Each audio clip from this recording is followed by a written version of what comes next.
Technicians can log into their application by entering their username and their password. If you are unaware of what your username and password is, please contact your manager. Once your username and password has been entered in, you're going to go ahead and click your login button, and that will log you into the system. Once logged in, you will be taken to your Service Manager board. The Service Manager board is going to show you a list of all the calls the CSRs and DSRs has sent down to your device. Typically, you will only see one call as the call you're supposed to be working on currently. To begin heading to the job, you're going to go ahead and click your arrow pointing to the right on the right-hand side of the call. That is going to take you into the call status screen. To travel to the job or tell dispatch that you're on your way, you're going to go ahead and click the travel button at the top center of the screen. That will go ahead and notify dispatch that you are on your way to that location, and at this point you're done with your iPad until you arrive. As soon as you arrive on site, you're able to click your Arrive button, letting the dispatcher know you have gotten to the location. A few things you can do from this screen are taking images or pictures of the job, uploading existing pictures in your camera roll, viewing any images you've currently updated, creating a purchase order, navigating to the job, viewing customer history, changing the call status if necessary, adding existing equipment that's on the job site, or filling out the form questions that management has determined need to be filled out on every call. You're also given some of the customer's information located at the bottom of the screen. You're given the customer's name, the service address where you're headed to. To see additional comments that dispatch or CSRs have entered in, click on your Call Comments Radio button located at the top right of your screen. That's going to show you any additional notes that have been entered in by CSRs or DSRs outside of the initial call comments. To get back to your main call status screen, you click your Call Status button at the top left, and you can continue on with your job. The next step in the iPad process is creating your option sheet. This is done by clicking on your option button at the top center of the screen and going through a list of selected page names to add tasks to your current bid. Let's go ahead and click on our faucet install page name. And this is going to go ahead and give us more detailed breakdown of tasks we can choose. Let's go ahead and click on our kitchen faucet install. And from there, it's going to present us with a list of tasks that we can use to present to the customer. Choose wall mount kitchen faucet. That's going to go ahead and bring us to what we call the task display screen. You're going to be presented with three different pricing options. The standard pricing being your overtime rate or your emergency rate, your preferred rate being the regular rate you're going to charge to a customer during standard business hours, and the add-on pricing. You're also presented with the regular description, the wall mount kitchen faucet, as well as a more detailed long description located below. This is going to tell you exactly what is included with this task. To adjust quantities of the task, if you are going to be doing more than one, you simply click your plus key to increment the quantity or click the minus key to decrease the quantity. If you're ready to go ahead and add this task to your option sheet, you're going to click your options button and choose whether you want to have it on option 1, option 2, or option 3. We're going to go ahead and add this to our option 1. Once you add it to your option 1, it's going to go ahead and take you back to your task viewer screen with the good, better, best options. If you're finished with this particular page name for your task, you're going to go ahead and go back and continue on adding any additional flat rate tasks you may have for this particular customer. Let's go ahead and go into our garbage disposals, and we'll drill down into garbage disposal repair. So from here, it looks like we have one task, unjam garbage disposal. So if that's what we're going to be doing, we're going to click that, and we're going to go through the same process we did before by selecting our options, and we're going to be adding it to option 1. Once we're finished with that, we are going to go back and repeat the process as many times as needed to get the task book done.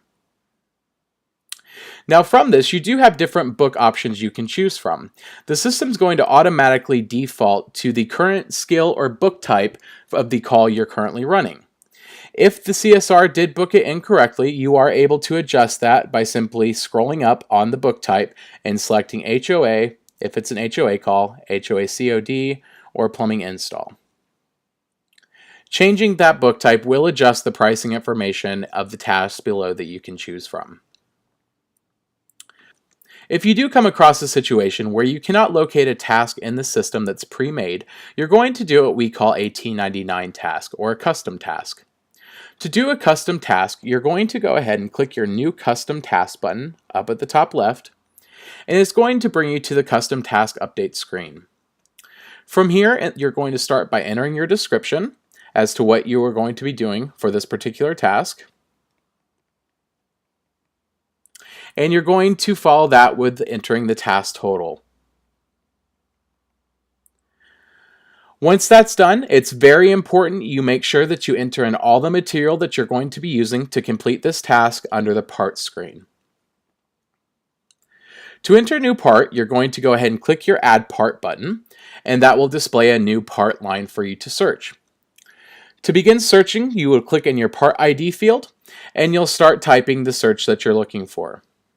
We'll go ahead and type water, and that will go ahead and display a list of all of the parts in the system that you can choose from with the description of water.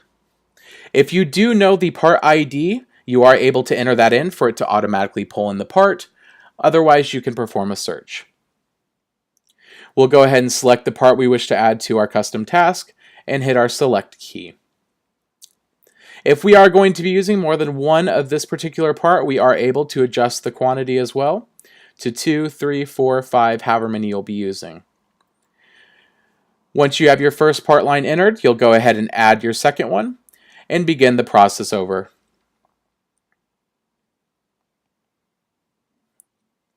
If you do come across a part that is not in your system and you cannot locate it, you're going to do what is called a non-stock part.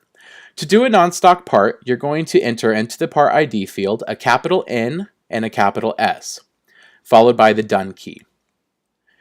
Once that Done key is clicked, you will go ahead and click in the part description field, and this will allow you to write a description of what the material is. Once the description has been entered in, you can adjust the quantity if needed, or simply enter in the cost of the material. The system will automatically calculate the charge to the customer based on the cost that you enter into the system. And once you're done, you'll hit the Done key. You'll continue this process until all material being used on this particular custom task has been entered into the system. Once all material has been entered in, you will go ahead and click your Save button located in the upper right-hand corner, and that will bring you back to your custom task update screen.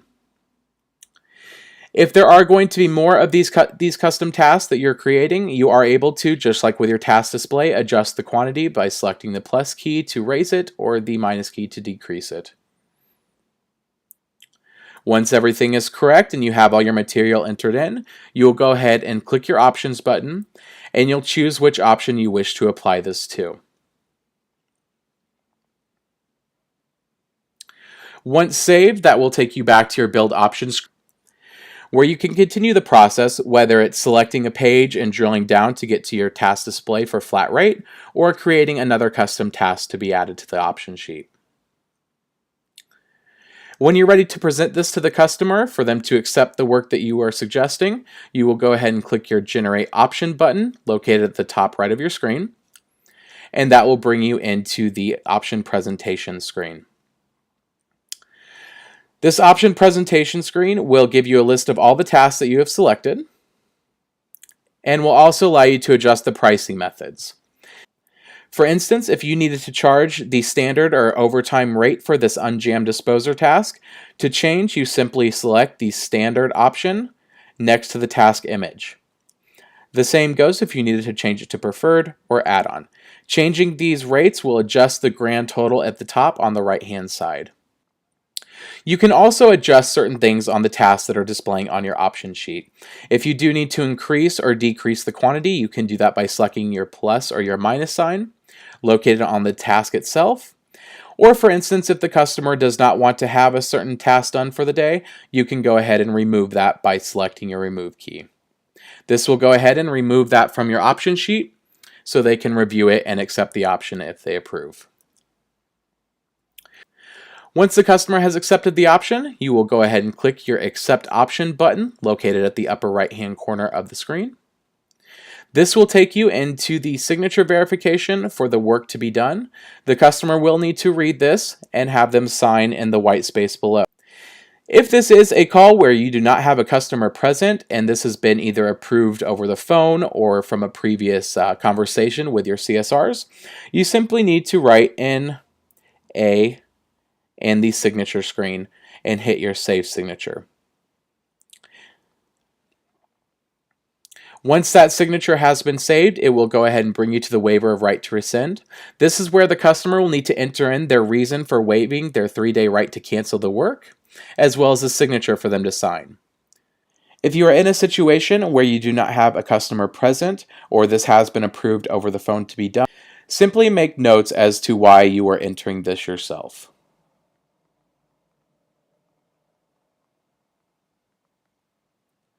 Once those notes have been entered in, you will go ahead and hit your keyboard down arrow located at the bottom right of your keyboard, and you will have the customer sign below. As before, if the customer is not present, you will simply enter in A and hit Save. Once that has been saved, it will take you back to your main build options screen and begin saving your options back to the system. You will also be presented with an option Save Successfully alert once that's been completed. At this point in time, it is now okay for you to begin your work and wait for the completion to continue. Once the job is complete and you're ready to close out the ticket, you will select your options at the top right-hand corner and you will hit Close. This will bring you into the closing or price breakdown screen. Down below, you have 6 different options. The first one we're going to go through is our parts. So we're going to select Parts. And that's going to go ahead and attach any parts that were entered in on the flat rate task that you sold, or it's going to include the parts that you entered in when creating your custom task. Once that's been done, you will go ahead and hit Save and move on to your next step, which is Notes. Your notes is going to show the descriptions of the tasks that were entered in from the option sheet that was sold. If you do need to make adjustments to these notes or add any additional comments, you're able to do so by clicking in the space provided and typing or talking to the device.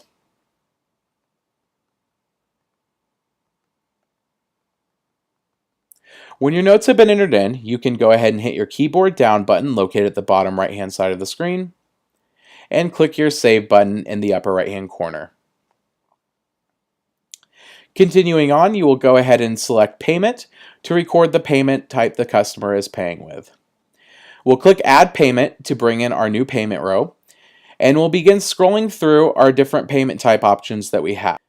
If this is a cash or check option that they're paying with, you are not required to enter in anything into the CC/routing or account number. Simply leave those 2 fields blank and hit Save. If this is going to be a bill to the customer, you will go ahead and choose your bill to and hit Save. This will alert accounting that a bill needs to be mailed out and they will be paying over the phone or sending in payment. If this is a credit card payment, you will go ahead and select the type of credit card that they're paying with and begin entering the credit card number.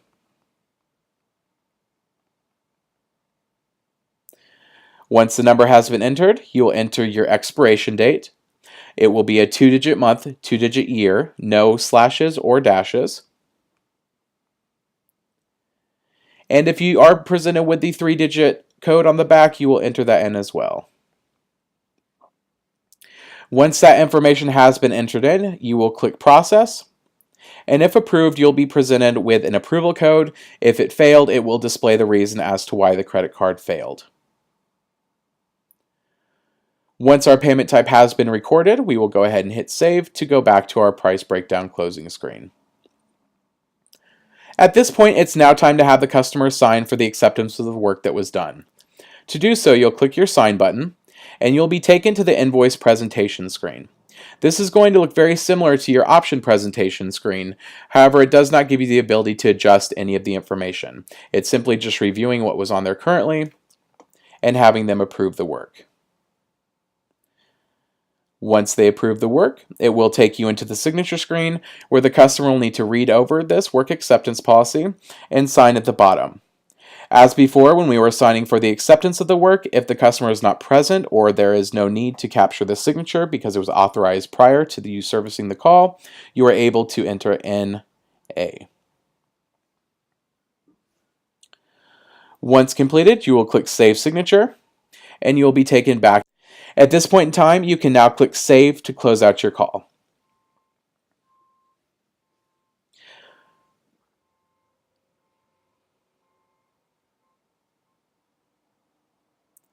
Once the call has been closed successfully, you will be given an alert, and you'll go ahead and click OK to that alert.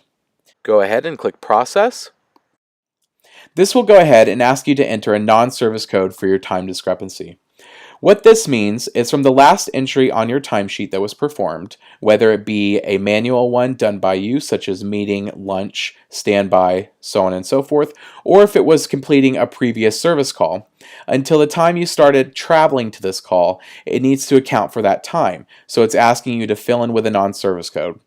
Typically, if you were just waiting for your next call before you hit travel, you're going to go ahead and click standby. Once that's been saved, it's going to ask you if the job was completed safely. You will choose yes or no. If you do choose no, it will ask you to enter in what happened, and it will alert a supervisor that this was not completed safely. Once that's been saved, it's going to go ahead and start sending some of our information back, and it's going to ask if we want to log an estimate for this job. We will go ahead and click skip, and it will start to generate our invoice for us. Once the invoice is generated, it will go ahead and pop with an email address and two different options, one that says send and one that says send paper. If this is a regular COD call where the customer has been present to sign and accept all of the information and there's no reason for the office to send out a paper copy, you will either enter the customer's email address and then hit send, or you will simply send it to the one on file. Once you click send, it will pop up with an email with the invoice attached that you can click send to the customer. Once that process has been completed, you will go ahead and click OK. And you are now done with this call. To exit out of the screen, we'll go ahead and click back. And this will take us back to our call status screen. It's also going to go ahead and give us performance information. This is going to rank the top 5 technicians for the day based on certain criteria your managers has set up. Once you click exit, located below on the bottom right, it will go ahead and give you that same information. However, this will be for a month to date. Once you're finished viewing this information, you will go ahead and click exit again. And you are now complete with this call. You can hit your back button located at the top left to return to your service board. Typically, dispatchers will already have your next call assigned to you ready to go, so there will be no need to contact them.